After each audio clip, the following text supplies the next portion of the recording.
There's a recurring theme that happens with all isms out there.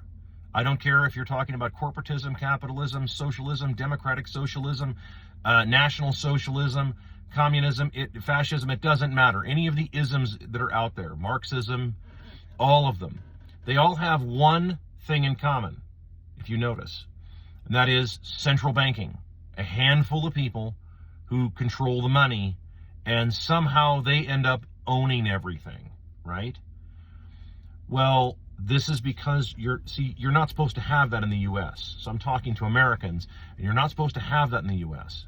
The reason why the U.S. was such a great country, the reason, it wasn't because of magic soil, and it wasn't because of magic people. It wasn't. It was because the understanding was that you could own property, okay, and you just went and got property, right? How did you get property? You just went and you just used, right of adverse possession. The thing that we just got rid of, right? Because for some reason, everybody's in a hurry to fix a problem with a very, I would say, ill-conceived idea of getting rid of that. And then you were able to produce, and you were able to keep what you made. That's the deal. That was the deal of the U.S. Now, we have strayed from this. We have central banking now, and look at what's happening. The working class, the people who do all of the work, it's in the name, end up doing all the work, owning nothing, and not being part of the system. But there's a handful of people at the top that have control of everything again. They claim they own everything. This is going to happen over and over and over and over until you get to until you go back to what the founders talked about. What did the founders talk about? They said only gold and silver coin shall be currency. Why did they say coin? Because they understood that people would, the bankers will hypothecate money. They will hypothecate it to worthlessness every single time. It doesn't make any difference how much backed it is. I did a very brief video on this yesterday.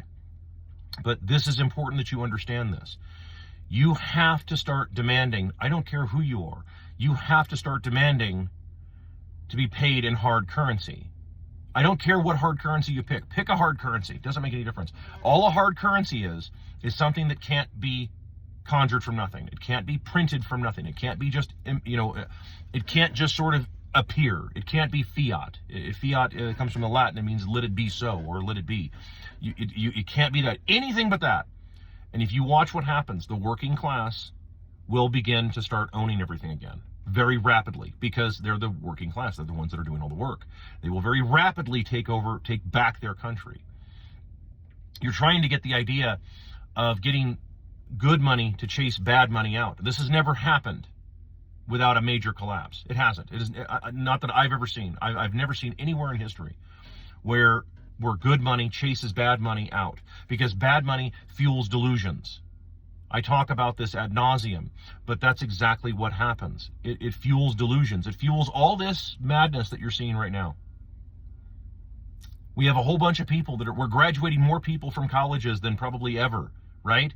And do you really look around you?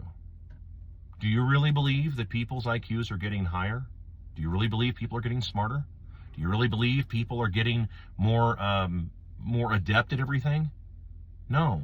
No, in fact, on my channel on TikTok, there's a pinned video called The Competency Crisis. And everybody who watches it starts nodding their head going, yeah, I'm watching this happen right in front of me at my job. Tons of people are saying this. Supervisors are seeing this. Day-to-day workers, everybody is seeing this happen. They're seeing everything just slowly rot. Well, yeah, it's because it's fake.